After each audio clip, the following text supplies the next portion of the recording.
माननीय अधिष्ठाता महोदय, आपने एक बड़े महत्वपूर्ण सवाल का अनुपूरक पूछने का मुझे मौका दिया, मैं आभार व्यक्त करती हूँ। मैंने माननीय नगर विकास मंत्री जी को से सवाल पूछा और बहुत महत्वपूर्ण सवाल था।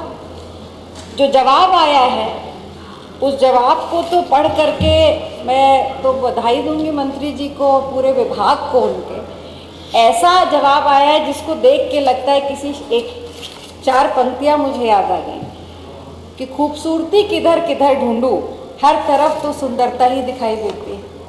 मैंने पूछा था कि जो घरेलू कूड़े का संरक्षण आप कर रहे हैं, संयंत्रण कर रहे हैं, इसके लिए आपने क्या व्यवस्था कर रखी है, खासकर जो हैजार्डस मटेरियल उसमें आते हैं।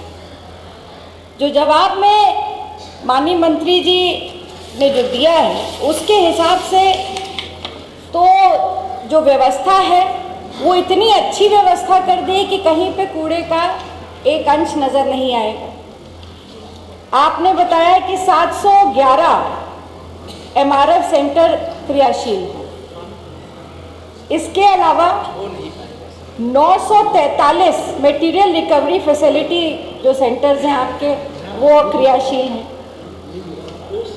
और इसके साथ साथ जो हैजार्डस मटेरियल्स का यहाँ पे जो कूड़ा घर से निकल कर के आता है उसमें कुछ ऐसे अंश होते हैं माननीय अधिष्ठाता महोदय जो पर्यावरण के लिए बहुत नुकसानदायक है।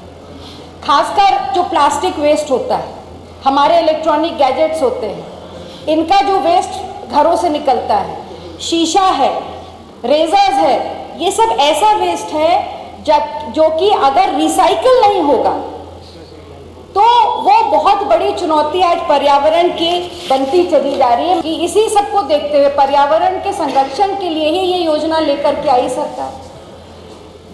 अगर इस तरह से डिस्पोज कर रहे हैं जैसा कि माननीय मंत्री जी ने बताया, तो चारों तरफ शहरों में, गांव में, अगर हर गांव में इन्होंने ये लगा रखे हैं सेंटर्स, तो ये कूड़े के ढेर हमें वहां पे क्यों नजर आ रहे हैं, उनका डिस्पोजल क्यों नहीं हो रहा है। तो मेरा केवल एक सवाल है जिससे जो वास्तविकता है वो सामने आ जाएगी माननीय मंत्री जी, कि जो हैजार्डस वेस्ट मटेरियल को आप डिस्पोज कर रहे हैं, इसका कलेक्शन कितना हुआ है, डिस्पोजल कितना हुआ है और इससे रेवेन्यू कितना जनरेट हुआ है सरकार।